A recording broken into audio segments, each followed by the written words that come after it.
अगर आप नया घर बना रहे हो तो सेप्टिक टैंक को सिर्फ एक अंडरग्राउंड पिट समझकर बनवाने की गलती बिल्कुल मत कीजिए, क्योंकि गलत साइज, गलत इनलेट आउटलेट लेवल, खराब वाटरप्रूफिंग या इम्प्रॉपर कंस्ट्रक्शन की वजह से आगे चलकर ब्लॉकेज, बैड स्मेल, ओवरफ्लो और लीकेज जैसी बड़ी प्रॉब्लम्स को आप फेस कर सकते हो। और सेप्टिक टैंक अंडरग्राउंड बनाने के बाद उसकी रिपेयर करना काफ़ी डिफिकल्ट और एक्सपेंसिव हो सकता है। इसीलिए आज की इस वीडियो में हम बिल्कुल प्रैक्टिकली समझेंगे सेप्टिक टैंक काम कैसे करता है, इसका साइज कैसे डिसाइड होता है, कंस्ट्रक्शन कैसे करनी चाहिए, वाटरप्रूफिंग कैसे होना चाहिए और कौन-कौन सी ऐसी मिस्टेक्स है जो आपको अवॉइड करना चाहिए कंस्ट्रक्शन करते समय, ताकि आपका सेप्टिक टैंक सिर्फ दिखने में अच्छा ना हो बल्कि काम भी अच्छे से करे। अब हम समझते हैं सेप्टिक टैंक एक्चुअली कैसे वर्क करता है।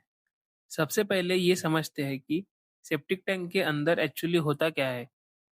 घर के टॉयलेट से आने वाला सीवेज इनलेट पाइप के थ्रू सेप्टिक टैंक में एंटर करता है। टैंक के अंदर हेवी सॉलिड नीचे सेटल होकर स्लज बनाते हैं। हल्का फ्लोटिंग मटेरियल ऊपर स्कम लेयर बनाते हैं और इनके बीच में होता है लिक्विड जोन। टैंक के अंदर ऑक्सीजन की कमी होने के कारण वहाँ पे एनारोबिक बायोलॉजिकल एक्टिविटी ये शुरू हो जाती है, जिसमें ऑर्गेनिक मैटर का डिकम्पोजिशन ये होते रहता है। इस पूरे प्रोसेस में जो भी लिक्विड सेप्टिक टैंक के बाहर निकलता है, उसे हमें फिर से अच्छी तरीके से ट्रीटमेंट करके ये डिस्पोज ऑफ करना होता है हमारे एनवायरनमेंट में।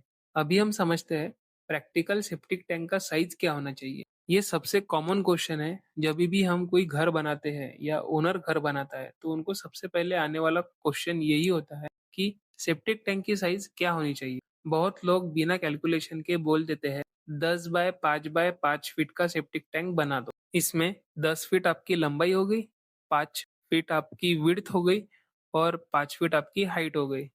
लेकिन प्रोफेशनल डिजाइन इस तरीके से नहीं किया जाता।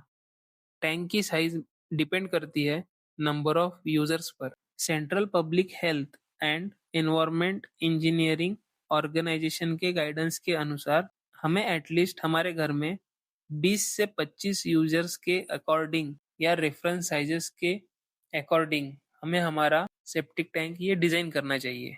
तो मान के चलते हैं एक एग्जांपल, लगभग 10 यूजर्स के लिए हम एक साइज अज्यूम कर लेते हैं जो कि हो जाता है 2 मीटर और विड्थ हो जाता है 0.9 मीटर्स और लिक्विड डेप्थ 1.5 मीटर्स। बट ये डायमेंशंस फिक्स नहीं होते, इसे आप रेफरेंस के तौर पर अज्यूम कर सकते हो। अब बात करते हैं shape and to chamber arrangement के बारे में। सेप्टिक टैंक का साइज और शेप ये कैसा होना चाहिए, इसके बारे में अभी हम बात करेंगे। IS 2470 के अनुसार रेक्टेंगुलर टैंक की लेंथ विड्थ की लगभग 2 से 4 गुना हो सकती है। मान के चलिए अगर आपके सेप्टिक टैंक की विड्थ 4 फीट है तो उसकी लंबाई तकरीबन 8 फीट ये होनी चाहिए। देखिए दोस्तों, कभी भी अपना घर बनवाते समय किसी भी ठेकेदार के बातों में ना आकर आपको स्टैंडर्ड्स फॉलो करना चाहिए, जैसे कि central public health and environment engineering organisation के रेफरेंस के अनुसार जो उन्होंने हमें गाइडलाइंस दिया है, उसके बारे में अभी हम बात करने वाले हैं। तो 10 जनों का अगर आप घर डिजाइन करने वाले हो तो लगभग उसका जो लेंथ हो जाता है वो होता है 7 फीट और उसका विड्थ जो हो जाता है वो हो जाता है 3 फीट और उसकी हाइट आपको रखनी है 5 फीट। इस साइज में अगर आपने आपका सेप्टिक टैंक डिजाइन किया, यानी 7 बाय 3 बाय 5 फीट का अगर आपने सेप्टिक टैंक ये डिजाइन किया, तो वो 10 लोगों के लिए सफिशिएंट हो जाता है as per the government regulations. अब बात करते हैं सेप्टिक टैंक की बैफल वॉल या पार्टीशन वॉल की। अगर सेप्टिक टैंक को 2 चेंबर्स में डिवाइड किया गया है तो यह वॉल दोनों चेंबर्स को अलग अलग करती है। पहला चेंबर जनरली टोटल कैपेसिटी का लगभग 2/3 और दूसरा चेंबर लगभग 1/3 रखना चाहिए, जहां 2 चेंबर्स अरेंजमेंट अप्लीकेबल हो। अब सबसे इम्पोर्टेंट बात, इस पार्टीशन वॉल के नीचे कोई बड़ा खुला गैप नहीं होना चाहिए, क्योंकि इससे स्लश सीधा दूसरे चेंबर में जा सकता है। इसके बजाय वॉल में कंट्रोल्ड ओपनिंग दी जाती है। IS कोड 2470 के अनुसार 100 से 150 डायमीटर के ओपनिंग लगभग 300 मिलीमीटर पर यानी 1 फीट पर ये करने चाहिए टॉप वाटर लेवल के नीचे। इसका उद्देश्य एक ही है कि ऊपर का स्कम और नीचे का स्लज आगे चेंबर में ना जा पाए। सेप्टिक टैंक डिजाइन करते समय हमें दो चीजों का मेनली बहुत जरूरी ध्यान रखना होता है। सबसे पहली इंपॉर्टेंट चीज हो गई वो होता है इनलेट, और दूसरी चीज हो गई आउटलेट। दोस्तों, अगर इनमें थोड़ी भी दिक्कत आ गई या थोड़ी भी मिस्टेक हो गई तो आपका सेप्टिक टैंक ये पूरा फेल्योर हो सकता है, क्योंकि आपका सेप्टिक वाटर ये एक डायरेक्शन से दूसरे डायरेक्शन में फ्लो नहीं होगा और चोकअप होके पूरा का पूरा सेप्टिक टैंक ही आपका खराब हो जाएगा। इसीलिए कभी भी आपको अच्छे प्लम्बर का और अच्छे इंजीनियर का ये सलाह लेना चाहिए आपका सेप्टिक टैंक कंस्ट्रक्शन करते समय। अभी बात करते हैं इनलेट और आउटलेट कैसे देना चाहिए। देखिए दोस्तों, कभी भी सेप्टिक टैंक डिजाइन करते समय आपको इनलेट और आउटलेट ये स्पेसिफिकली डिजाइन करना होता है स्लोप के अकॉर्डिंग। क्योंकि देखिए, जब आपका इनलेट और आउटलेट ये सही रहेगा तभी आपका सेप्टिक टैंक का जो सर्कुलेशन होता है उसमें वेस्ट मटेरियल का जो भी सर्कुलेशन होता है वो अच्छी तरीके से होता है। यानी स्लज और हेवी मटेरियल्स नीचे बैठ जाते हैं और जो लिक्विड रहता है वो टाइम बाय टाइम आगे कंटिन्यूअसली बढ़ते रहता है। यानी आपके टैंक का सर्कुलेशन ये अच्छे से होता है। इसीलिए कभी भी आपको इनलेट ऊपर रखना होता है आउटलेट से लगभग 50 और लिक्विड लेवल के ऊपर मिनिमम आपको 300 ये फ्री बोर्ड रखना बहुत ज़रूरी होता है एयर सर्कुलेशन के लिए, ताकि आपका सेप्टिक टैंक ये चोकअप ना हो।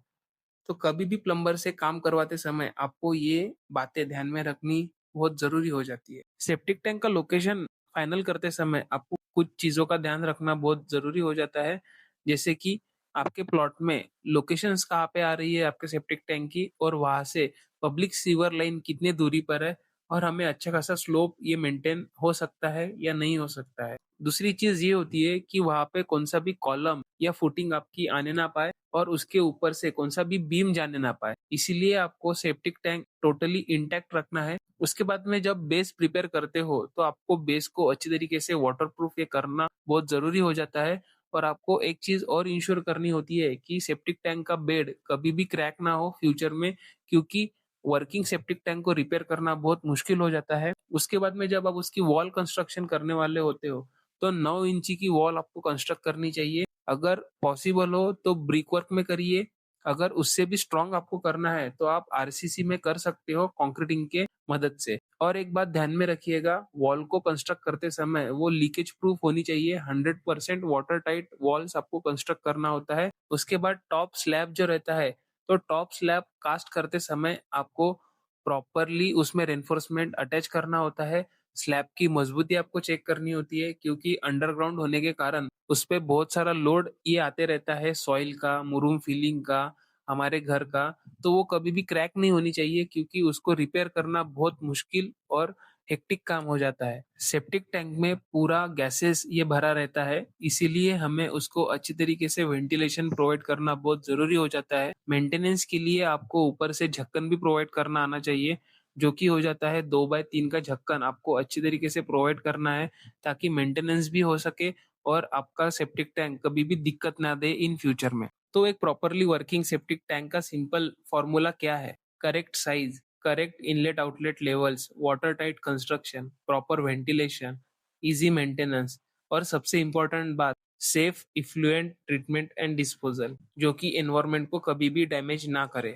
अगर आप नया घर बना रहे हो तो सेप्टिक टैंक का साइज सिर्फ कॉन्ट्रैक्टर के भरोसे मत फाइनल करिए। यूजर रिक्वायरमेंट्स कितना है, साइट कंडीशन कैसी है, और अप्लीकेबल इंजीनियरिंग स्टैंडर्ड्स को कंसीडर करके ही अपने आपका साइज ये फाइनल करना चाहिए। ऐसे ही प्रैक्टिकल और प्रोफेशनल कंस्ट्रक्शन नॉलेज के लिए पंचभूत कंस्ट्रक्शंस को आप सब्सक्राइब कर सकते हो, और इस वीडियो को आप उनके साथ शेयर करके उनकी मदद जरूर कर सकते हो, जो आने वाले फ्यूचर में कंस्ट्रक्शन कर रहे हैं या कंस्ट्रक्शन करने वाले हैं। तो हम हमारे चैनल पर ऐसे ही वीडियोस लाते रहते हैं, जो कि कंस्ट्रक्शन रिलेटेड आपको मदद कर सके और आपको अवेयर कर सके। तो आने वाली वीडियोस को देखने के लिए आप हमारे साथ जुड़े रह सकते हैं। तब तक के लिए जय हिंद, जय भारत।